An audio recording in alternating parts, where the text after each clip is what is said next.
Hi, class. So we're going to be continuing our lesson, our previous lesson on the French Revolution.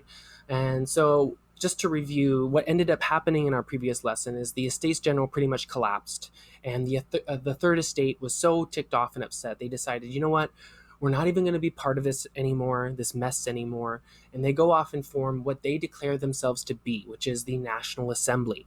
Now, keep in mind that they did this without the king's permission. They just say, we're the National Assembly, we represent the nation of France, and so we're no longer the Third Estate. We don't have that label, we don't have a number, and you know what? Clergy and nobility, we would like for you to join us.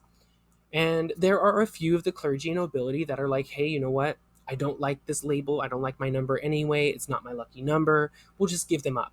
And we'll go join this National Assembly. But there are other clergy and nobility that are holding back, either because they don't want to join, or like the Marquis de Lafayette, who was just waiting for the king's permission. So some of them were just waiting for the king to give them permission to join this National Assembly. So you've got this National Assembly, and then the First Estate and Second Estate, the people who aren't there are like, what do we do? So once again, confusion is reigning at this meeting of the Estates General. And then Louis has to respond in probably the stupidest way possible. Instead of being decisive, keep in mind if it were Louis XIV, his predecessor, and somebody tried doing something like this, he would have put a stop to it right then. But Louis XVI, the King of France during this time, 3 days later, the delegates get together in their chamber to meet where they've been meeting, and it's got a lock on it. They've been locked out. This thing is closed. And Louis saying, basically, you better swerve, right? You better just move on. But he won't come out and just say it to them. Instead, there's they arrive and they've got this on the door. So it's kind of an indirect way of him saying this needs to stop. But he's not decisive. He's not saying it straight up. So they're sitting there, the people who've been meeting at the National Assembly, and they're thinking, well, what are we going to do now? And so, well, we're going to go somewhere else. We'll show him. And they go to a tennis court, what we call a tennis court. What may or may not have been quite the same thing if you want to get really technical, but they go to a place where tennis or a sport like it was played. And they swear an oath. And the oath that they're going to swear is that they're not going to adjourn, they're not going to stop meeting until they have given France a constitution. Whoa. Did somebody just say constitution? Yes. Yes, I did. Keep in mind that France was an absolute monarchy at this time. There was no constitution. So the National Assembly is deciding, look, at this point, we're going to adopt a constitution for France. And this constitution is going to organize our government and set limits to the king's power. And so here is the goal. The goal, right, was to create a constitutional monarchy based on the British model, right? They're wanting to put some limits on the power of the king. They do not want an absolute monarchy anymore. They want a constitutional monarchy. And here is Jacques Louis David's fiction, his fictional painting of the tennis court oath. And keep in mind, he wasn't taking a picture with his phone, with his iPhone, or anything like that. Instead, David is imagining this. And if you look here, if you kind of just listen, what do you hear? And it's kind of got the atmosphere really of like it's a dance party, right?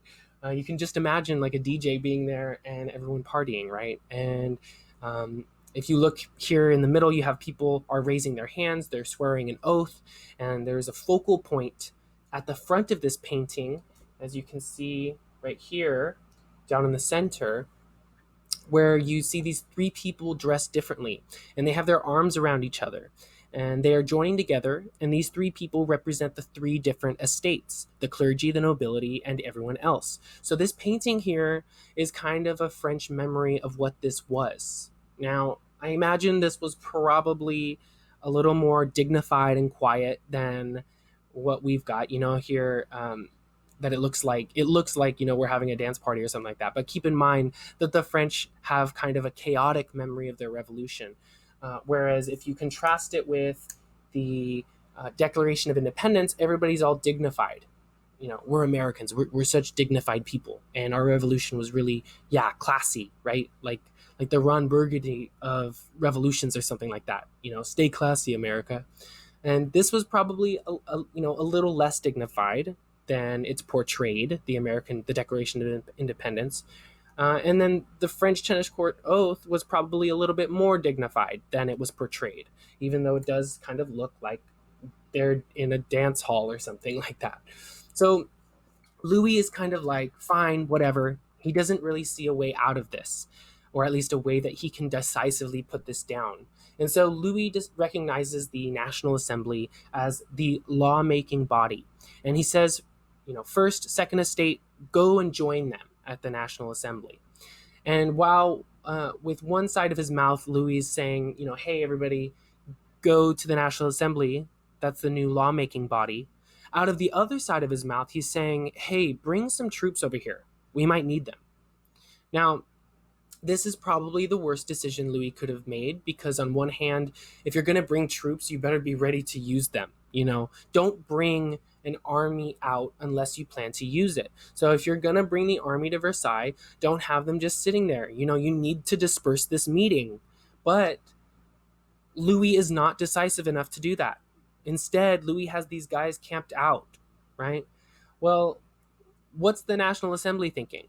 They're thinking, well, this is intended to be used on us, this army. So it's contributing to the distrust between Louis and these delegates of what's now the National Assembly. Meanwhile, in Paris, take a look here. We've got kind of like when you're looking at a pool of water and something drips into it and it spreads out, right? So what's going on at Versailles is going to start making waves throughout France. So you're going to see this ripple effect here.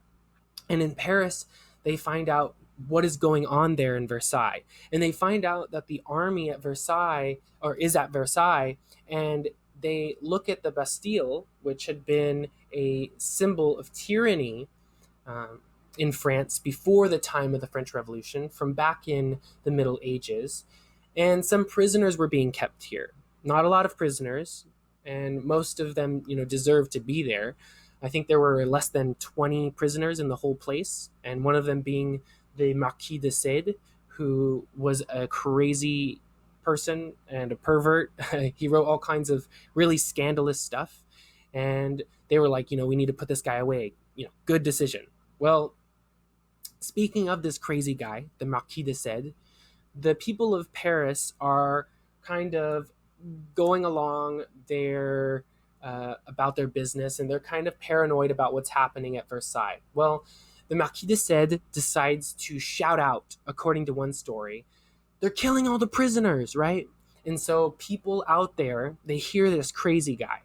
They don't know he's crazy. They just hear somebody saying they're killing all the prisoners in here, all 15 of them, all of whom really deserve to be there. And the French on the outside they imagined that there were a bunch of political prisoners in the Bastille. That really wasn't the case. These were, various criminals and perverts and people like that. But it's really enough to get things going. And on July 14th, 1789, this urban mob gets together and storms the Bastille. So 1789, a year to remember, but also July 14th, not July 4th, just put a 1 in front of it.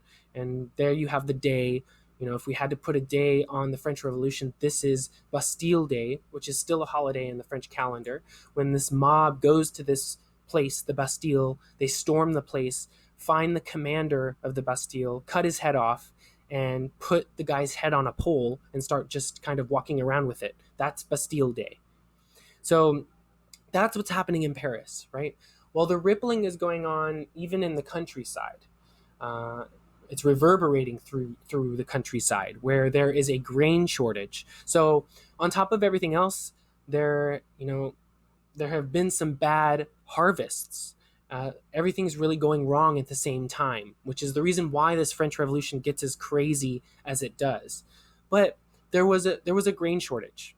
Well, why is there a grain shortage? And could it be maybe an aristocratic plot? Could it be a plot by the aristocrats? that the aristocrats are like, hey, let's starve the people in the countryside. That would be fun. What a splendid idea, he says. And this causes what's known as the Great Fear, which is a massive peasant revolt in the French countryside, as you can see in this image here.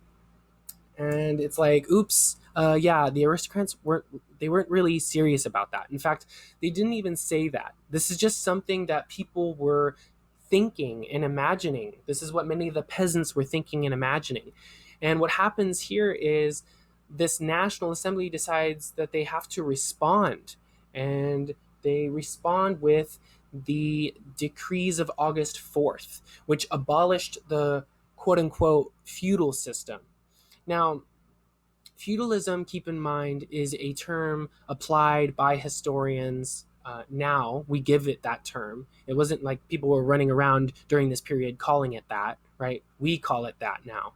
But historians use this term to apply to talk about this form of government and society from the Middle Ages, where nobles got special privileges. That's what feudalism is. So the National Assembly abolishes several of these privileges for nobles, including feudal dues, which were taxes that peasants had to pay to nobles. It also abolished nobles' special hunting rights. So there were animals that could not be killed by somebody who was not a noble. And so it eliminated that. And it also, if a nobleman was chasing maybe like a fox or something through your property, if the fox ran onto your property, the noble had the right to go there and just chase the fox, even if he goes through and ruins your crops, right? You didn't have any property rights because the nobleman's privilege to hunt trumps that right. So they got rid of that. That was the privilege that they had under the feudal system, and the decrees of August 4th eliminated that and said that they don't have that right anymore to do that on your property. And the decrees of August 4th also got rid of tax exemptions for the nobility.